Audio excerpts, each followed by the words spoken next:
ನನ್ನ ಹೆಸರು ರಾಕಿ ಅಂತ. ಶಿವಗಾಮಿ ಮೇಡಮ್ ಅವರ ಅನ್ಅಫಿಷಿಯಲ್ ವರ್ಕರ್. ಅವ್ರ ನೆರಳಲ್ಲಿ ನಾನು ಕೆಲಸ ಮಾಡ್ತೀನಿ.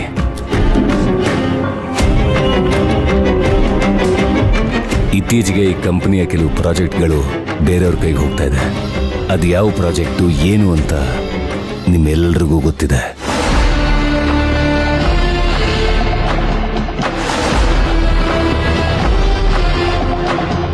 ಆ ಪ್ರಾಜೆಕ್ಟ್ಗಳು ಕೈ ತಪ್ಪು ಹೋಗೋದಕ್ಕೆ ಕಾರಣ ಇಲ್ಲಿರೋರಲ್ಲಿ ಯಾರೋ ಒಬ್ರು.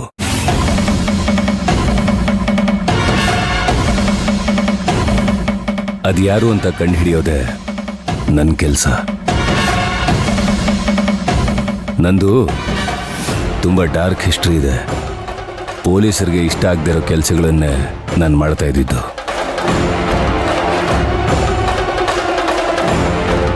ಶಿವಗಾಮಿ ಮೇಡಮಿಂದ ನಾನು ಬದಲಾಗಿದ್ದು. ಆದರೆ ನನ್ನ ಕೆಲಸನ ಇನ್ನೂ ನಾನು ಮರ್ತಿಲ್ಲ.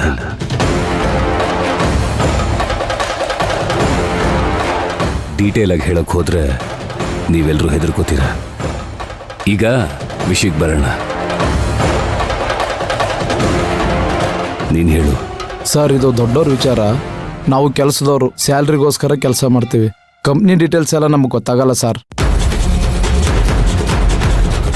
ಗೊತ್ತಾಗಲ್ಲ. ಟೈಮ್ ಬಂದಾಗ ಎಲ್ಲ ಗೊತ್ತಾಗುತ್ತೆ. ನೀನು ಹೇಳಮ್ಮ, ನಿನಗೇನು ಗೊತ್ತು? ಸರ್, ನಮ್ಮ ಆಫೀಸಿಂದ ನಮ್ಮ ಪ್ರಾಜೆಕ್ಟ್ ಫೈಲ್ಸ್ಗಳೆಲ್ಲ ಬೇರೆ ಕಡೆ ಹೋಗಿದೆ ಅಂತ ಮಾತ್ರ ಗೊತ್ತು. ಅದಕ್ಕಿಂತ ಜಾಸ್ತಿ ನಮಗೇನು ಗೊತ್ತಿರಲ್ಲ ಸರ್. ಸರಿ, ಆಯಿತು.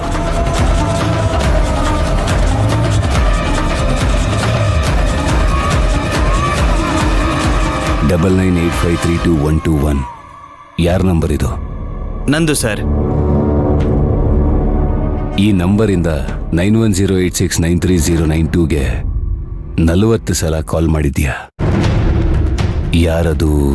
ಅದು ಡಿಟೆಕ್ಟಿವ್ ಏಜೆನ್ಸಿ ಅವ್ರ ನಂಬರು ಸರ್. ನನ್ನ ತಂಗಿಗೆ ಮದುವೆ ಫಿಕ್ಸ್ ಆಗಿದೆ. ಹುಡುಗ ಎಂತವನು ಅಂತ ಕಂಡುಹಿಡಿಬೇಕಾಗಿತ್ತು. ಅದಕ್ಕೆ ಡಿಟೆಕ್ಟಿವ್ ಏಜೆನ್ಸಿಗೆ ಕಾಂಟ್ಯಾಕ್ಟ್ ಕೊಟ್ಟಿದ್ವಿ ಸರ್. ನನ್ನ ನಂಬರ್ನ ಸೇವ್ ಮಾಡಬೇಡಿ. ಈ ನಂಬರು ಬರೀ ನಿಮ್ಮ ಕೇಸಿಗೆ ಮಾತ್ರ ಯೂಸ್ ಮಾಡೋದು, ಬೇರೆಯವ್ರ ಕೈಗೆ ಹೋಗಬಾರ್ದು ಅಂತ ಹೇಳಿದ್ರು. ಹಾಗಾಗಿ ಆ ನಂಬರ್ ಕೂಡ ನಾನು ಸೇವ್ ಮಾಡ್ಕೊಂಡಿಲ್ಲ ಸರ್. ಸರಿ.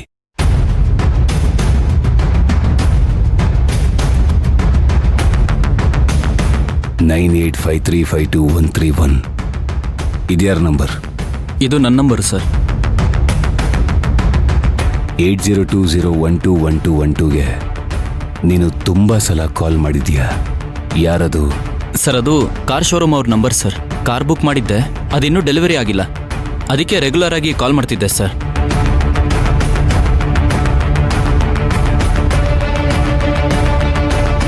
(944949699789) ಇದ್ಯಾರ ನಂಬರ್ ಇದು? ಸರ್, ಅದು ನನ್ನ ನಂಬರು. ಹೌದಾ? ಹಾಗಿದ್ರೆ 9901295261 ಈ ನಂಬರ್ಗೆ ತುಂಬ ಸಲ ಕಾಲ್ ಮಾಡಿದ್ಯಲ್ಲ, ಅದು 11 ಗಂಟೆ ಮೇಲೆ ಕಾಲ್ ಮಾಡಿದ್ಯಾ? ಯಾರದು? ಸರ್, ಅದು ನನ್ನ ಬಾಯ್ ಫ್ರೆಂಡ್ ನಂಬರು.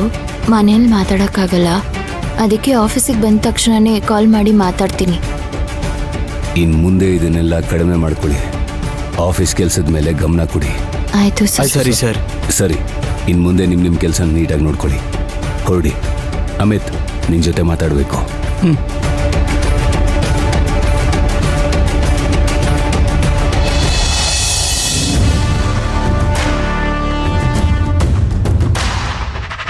ಹೇಳಿ ಅಮಿತ್, ಇಲ್ಲಿ ಕೆಲ್ಸಕ್ಕೆ ಸೇರ್ಕೊಂಡು ಎಷ್ಟು ದಿನ ಆಯಿತು? 3 months ಆಗಿದೆ ಸರ್. ಈ ವಿಷಯದ ಬಗ್ಗೆ ನಿಮ್ಗೇನು ಗೊತ್ತಿದೆ? ಮುಚ್ಚುಮರೆ ಇಲ್ಲದೆ ಹೇಳಿ. ಡಾಕ್ಟರ್ ಹತ್ರ, ಲಾಯರ್ ಹತ್ರ, ರೌಡಿಗಳ ಹತ್ರ ಸುಳ್ಳು ಹೇಳಬಾರ್ದು. ನನ್ನ ಬಗ್ಗೆ ಶಿವಗಾಮಿ ಮೇಡಮ್ ಹತ್ರನೇ ಕೇಳಿದ್ರೆ ಹೇಳಿರೋದು. ಅವ್ರು ಹೇಳೋದಿರಲಿ, ನೀವು ಹೇಳಿ. ಕಾಲೇಜ್ ಮುಗಿಸ್ಕೊಂಡು ಕೆಲಸ ಮಾಡೋದಕ್ಕೆ ಶುರು ಮಾಡಿದ್ದೀನಿ. ಶಿವಕುಮಾರ್ ಇದ್ದಾರಲ್ಲ, ಅವ್ರು ನನ್ನ ಚಿಕ್ಕಪ್ಪ. ಅವರೇ ನನ್ನ ಇಲ್ಲಿ ಕೆಲ್ಸಕ್ಕೆ ತಂದು ಸೇರಿಸಿದ್ದು. ಶಿವಕುಮಾರಿ ಕಂಪನಿಗೆ ಪಿಲ್ಲರ್ ಇದ್ದ ಹಾಗೆ. ನನಗೂ ಅವ್ರಿಗೂ ಸುಮಾರು ಸಲ ಘರ್ಷಣೆ ಆಗಿದೆ. ತುಂಬ ನಿಯತ್ತು. ಅವ್ರು ನಿಯತ್ತಾಗಿರೋದ್ರಿಂದ ಅವ್ರು ಯಾರಿಗೂ ಹೆದರೋದಿಲ್ಲ. ನನಗೂ ಅವರು ಅದನ್ನೇ ಹೇಳ್ಕೊಟ್ಟಿದ್ದಾರೆ ಸರ್. ನಾನು ಇವಾಗ ಕೆಲಸ ಕಲಿತಾ ಇದ್ದೀನಿ. ಈ ಆಫೀಸಿಗೆ ಬಂದಮೇಲೆ ಸುಮಾರು ವಿಷಯಗಳನ್ನ ಕಲ್ತಿದ್ದೀನಿ. ಅಡ್ಡದಾರಿ ಹಿಡಿಯೋಷ್ಟು ಧೈರ್ಯ ಇಲ್ಲ ಸರ್. ಆಮೇಲೆ ಅಂತ ನೆಟ್ವರ್ಕು ಕೂಡ ಇಲ್ಲ. ಈ ವಿಷಯದಲ್ಲಿ ಶಿವಗಾಮಿ ಮೇಡಮ್ ಜೊತೆ ಸೇರಿ ನಾನು ಕೂಡ ನೋವು ಅನುಭವಿಸ್ತಾ ಇದ್ದೀನಿ. ನೀವು ಬರೋದಕ್ಕೂ ಮುಂಚೆ ಶಿವಗಾಮಿ ಮೇಡಮ್ ನನಗೊಂದು ಕೆಲಸ ಒಪ್ಸಿದ್ರು. ಯಾವ ಕಂಪನಿಗೆ ಪ್ರಾಜೆಕ್ಟ್ ಹೋಗಿದೆ ಅಂತ ಡೀಟೇಲ್ಸ್ ಕಂಡು ಹಿಡಿ ಅಂತ. ಅದ್ರ ಓನರ್ಗಳು ಫಾರಿನಲ್ಲಿದ್ದಾರೆ ಅಂತ ಗೊತ್ತಾಯ್ತು. ಇಲ್ಲಿ ಯಾರು ನೋಡ್ಕೊಳ್ತಿದ್ದಾರೆ ಅಂತ ಗೊತ್ತಾಗ್ತಿಲ್ಲ. ಅದನ್ನ ಕಂಡು ಹಿಡಿಯೋ ಪ್ರಯತ್ನದಲ್ಲೇ ಇದ್ದೀನಿ. ನಿಮ್ಗೆ ಯಾರ ಮೇಲಾದ್ರೂ ಡೌಟ್ ಇದೆಯಾ? ನಾನು ಆರ್ಯ ಸರ್ ಮತ್ತೆ ಶಿವಗಾಮಿ ಮೇಡಮ್ ಮಾತಾಡುವಾಗ ಅಶೋಕ್ ಸರ್ ಅಥವಾ ರಜನಿ ಮೇಡಮ್ ಮಾಡಿರ್ಬೋದು ಅಂತ ಮಾತಾಡ್ಕೊಂಡಿದ್ವಿ. ಅದು ಎಷ್ಟರ ಮಟ್ಟಕ್ಕೆ ಸತ್ಯ ಅಂತ ಗೊತ್ತಿಲ್ಲ.